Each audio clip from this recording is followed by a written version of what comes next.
మన నియోజకవర్గం నుండి స్టార్ట్ కావడం సంతోషం. ఎప్పుడు నేను చెప్తా ఉంటాను, సుధీర్ రెడ్డి గారి కాన్స్టిట్యున్సీ నా కాన్స్టిట్యున్సీ రెండు పక్కన రెండు కళ్ళలాగా ఉంటాయి. రోడ్ ఎప్పుడు పోతుంటే ఒక సైడ్ సుధీర్ రెడ్డి గారికి వస్తే ఒక సైడ్ నాకు వస్తూ ఉంటుంది. మా నియోజకవర్గం రెండు కళ్ళలాగా ఉంటాయి, జెండా కవుల్లాగా ఉంటాయి మావని చెప్తా ఉంటారు. సో ఈరోజు ఇక్కడ నుండి స్టార్ట్ కావడం చాలా సంతోషం. వస్తూ సుధీర్ రెడ్డి గారితో అదే అన్నాను. సుధీర్ రెడ్డి గారు నిన్న మాట్లాడుతున్న అతను ఏం చెప్పిండంటే, మేడం ఇంకా టైంకి రావాలా, మనమే సమయపాలన పాటించాలన్నాడు. సరే ఇంకా ఒక నిమిషం ముందుకు వచ్చిన నేను అప్పటికి జెండా ఎగిరేసినాడు, ఒక్క నిమిషం లేట్ వచ్చిన. సో కార్యకర్తలో ఫస్ట్ ఏం ఉండాలంటే సమయపాలన ఉండాలి కాబట్టి కంచెంగా 10 o'clock స్టార్ట్ చేస్తాం మేడం అన్నారు. అదే కాకుండా శిక్షణ ఎందుకు అన్నప్పుడు మాకు కూడా శిక్షణ ఉంటుంది.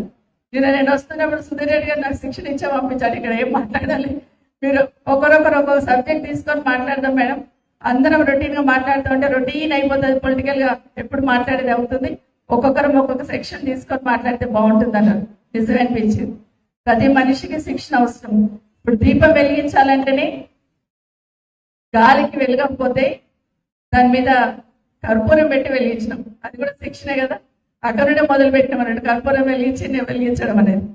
అందరికీ తెలుసు, అందరం అనుకుంటాం పొలిటికల్ గా చాలా రోజుల నుండి 20-30 సంవత్సరాల నుండి చేస్తున్నాం కదా, మాకు చాలా అనుభవం ఉంది, ఏంటి ట్రైనింగ్ తీసుకునేది అనుకుంటాం.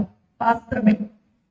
ఇప్పటికీ నేను కానీ సుధీర్ రెడ్డి గారు కానీ ఎవరైనా కూడా ఎక్కడికైనా వెళ్తున్నప్పుడు కొత్త అంశం ఏముంటుంది, మనం ఏం నేర్చుకోవాలి అందులో నుండి ఆలోచిస్తూ ఉంటాం.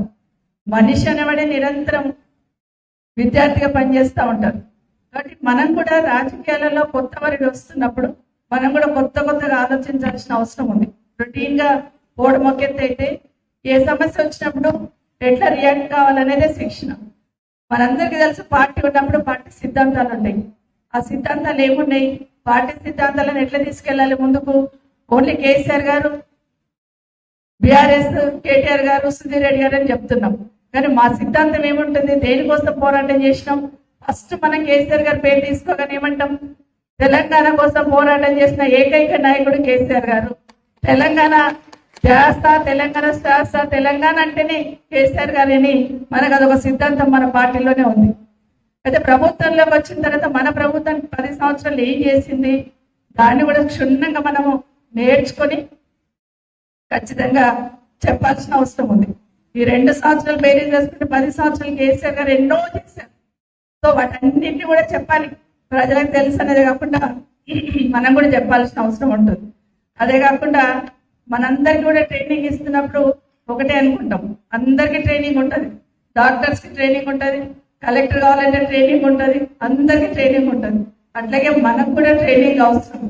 ప్రజల దగ్గరికి వెళ్ళినప్పుడు ఎట్లా వెళ్ళాలి, ప్రజల దగ్గర ఏం తీసుకోవాలి, ఏం చెప్పాలి, ఎట్లా సమస్య పరిష్కారం చేయాలి, ఎదుటి వాళ్ళు మనం కామెంట్ చేస్తే ఓపికగా నేర్పుగా ఎట్లా సమాధానం చెప్పాలి, టెంప్ట్ కాకుండా, మన ప్రవర్తన వల్ల పార్టీ మీద ఎఫెక్ట్ పడకుండా ఉండాలి. ఇవన్నీ కూడా మన ట్రైనింగ్ లో ఈరోజు మీకు అందరు కూడా చెప్పే అవకాశం ఉందని తెలియజేసుకుంటూ, మనందరం కూడా క్రమశిక్షణతో ఉండాలని కోరుకుంటాం. ఇక్కడ చూస్తే ఎంత క్రమశిక్షణ కనిపిస్తుంది, ఇక్కడ నుండి మొదలు పెడతా ఉంటాం. జనరల్ గా మన మీటింగ్స్ అయితే ఎట్లుంటాయి, ఒకరినొకరం దోసుకోవడం వెళ్ళిపోవడం చేస్తూ ఉంటాం. కేటీఆర్ దగ్గరికి వెళ్ళి చూడాలనుకుంటాం, అందుకే మంచిగా చేస్తున్నారు సుధీర్ రెడ్డి గారు. మొత్తం మీ దగ్గరకు వచ్చి కేటీఆర్ గారు మాట్లాడుతూ మీ దగ్గరకు వచ్చి కనిపిస్తూ ఉంటారు. అదే కాకుండా మనం సైనికులను చూసుకుంటాం, క్రమశిక్షణ అనగానే సైనికుని అంటాం. సైనికుడికి శిక్షణ ఇస్తారు, సమస్య వచ్చినప్పుడు ఎట్లా పోరాటం చేస్తాడు, ఆ క్రమశిక్షణతో మనం ఉండాలి అని మాట్లాడుతూ ఉంటాం. ఎప్పుడైనా కూడా క్రమశిక్షణతో ఉంటే ఏ విధంగా పోతగ్గింది లెవెల్ అనేది మనం సైనికుని ఉదాహరణ తీసుకుంటాం. ఎక్కడి నుండి ఎవరు వచ్చి అటాక్ చేస్తారో తెలియని పరిస్థితులలో ఎంత అలర్ట్ గా ఉంటాడు సైనికుడు అనేది, అట్లాగే ఈ సైనికులు మనం కూడా అట్లాగే అలర్ట్ గా ఉండాల్సిన అవసరం ఉంది. కింద సమాజంలో మనం పోతున్నప్పుడు, ప్రజల దగ్గరికి వెళ్తున్నప్పుడు విపక్షాలని ఏం మాట్లాడతారో తెలియదు, వాటన్నిటికీ కూడా రెడీగా ఉండాలనే లెవెల్లో శిక్షణ పొందాల్సిన అవసరం ఖచ్చితంగా ఉంది అని తెలియజేస్తూ, ఒక్క సైనికునికి ట్రైనింగ్ ఇస్తే 100 మందిని కొట్టగలుగుతాడంటే, మీకు ట్రైనింగ్ ఇస్తే ఈ ట్రైనింగ్ తో 1000 మందిని కొట్టగలుగుతారు. మీరు 1000 మందిని మీరు ఏకదాటికి తీసుకురాగలుగుతారు. ఆ శక్తి రోజు ఈ ట్రైనింగ్ ద్వారా వస్తుంది. అసలు రాష్ట్రంలో తెలంగాణ వచ్చిన తర్వాత ఏ పార్టీ కూడా ఏ నియోజకవర్గంలో శిక్షణ తరగతులు ఇప్పటివరకు పెట్టలేదు. ఫస్ట్ టైం ఎల్బీ నగర్ నియోజకవర్గంలో సుధీర్ రెడ్డి గారు శ్రీకారం చుట్టారు. వారికి ఖచ్చితంగా ఎప్పుడు ట్రైనింగ్ ఉన్న సుధీర్ రెడ్డి గారు బాగా పెట్టినారు కదా, అర్థం చేయాలనే లెవెల్లో ఏర్పాట్లు చేసి సిస్టమేటిక్ గా ఒక నెల రోజుల నుండి చెప్తున్నారు సుధీర్ రెడ్డి గారు. ట్రైనింగ్ ప్రోగ్రామ్ పెడుతున్నాం, మా దగ్గర ఇట్లా చేస్తున్నాం మేడం అని. నిజంగా వారికి అభినందిస్తూ, ఇదే కాకుండా నాకు చాలా పెద్ద షీట్ రాసిచ్చింది. నాకేమో చూస్తాను అలవాట్లేదు, అందుకే చెప్పిన సుధీర్ రెడ్డి గారు రొటీన్ గా మాట్లాడేస్తాను. శ్రవణ్ గారు నేను మర్చిపోయినాయని మీరు చెప్పేసేయండి, ఎందుకంటే ఆ ట్రైనింగ్ దాంట్లో 16 ఎందుకనే 2-3 పాయింట్లు కూడా మీరు చెప్పేసేయండి. ఎందుకంటే ప్రజల దగ్గరికి వెళ్ళినప్పుడు ఎట్లా ఉండాలనే పాయింట్ కూడా నా రాశారు. సమస్యలు ఉన్నప్పుడు వాళ్ళ దగ్గరికి వెళ్ళాలి, సమస్యలను తీసుకొని పరిష్కారం చేసే దిశగా కూడా పనిచేయాలి. నా దగ్గరికి, మీ దగ్గరికి వచ్చినప్పుడు నేను ఏమైనా పవర్లు ఉన్నానా, నాతో ఏమైతుంది తర్వాత చూద్దాం పోని కాకుండా నీ దగ్గరికి వచ్చిన వాడికి ఒక భరోసా కల్పించాలనేది ఈ శిక్షణ కార్యక్రమంలో ముఖ్యమైనది. అది చిన్న వాళ్ళ పెద్దవాళ్ళ కాదు, మన దగ్గరికి, మీ దగ్గరికి ఎవరైనా ఒక సమస్యకు వస్తే అది నేను చేసి పెడతాను అనే ధీమా సుధీర్ రెడ్డి గారి ద్వారా మీరు ఇస్తారు. ఎందుకంటే మీరు వెనకాల సుధీర్ రెడ్డి గారు ఉన్నారు కాబట్టి నేను చేసి పెడతాను అనే ధీమా, భరోసా అక్కడే ఇవ్వాలి అనేది ప్రధానంగా కోరుతా ఉన్నాను. అదే మామూలు కార్యకర్తను కదా, నాతో ఏమైతుంది, నేనేమి ఇన్ఫ్లుయెన్స్ చేయగలుగుతాను అనుకుంటాను. కానీ మీరు చేసే పని, మీరు ఇచ్చే కాన్ఫిడెన్సే అటు పార్టీకి ప్లస్ అవుతుంది, ఇటు నాయకులకు కూడా ప్లస్ అవుతుంది అనేది మీకు అందరికీ తెలియని అంశం ఏం కాదు.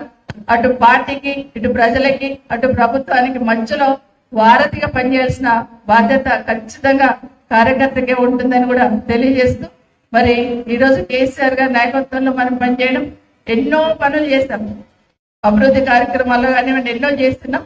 వాటన్నిటి కూడా ప్రజల దగ్గరికి తీసుకెళ్లి భవిష్యత్తులో ఏ సమస్య వచ్చినా, ముఖ్యంగా ఈరోజు సోషల్ మీడియా తెలియని యుద్ధం చేస్తున్నాం మనం.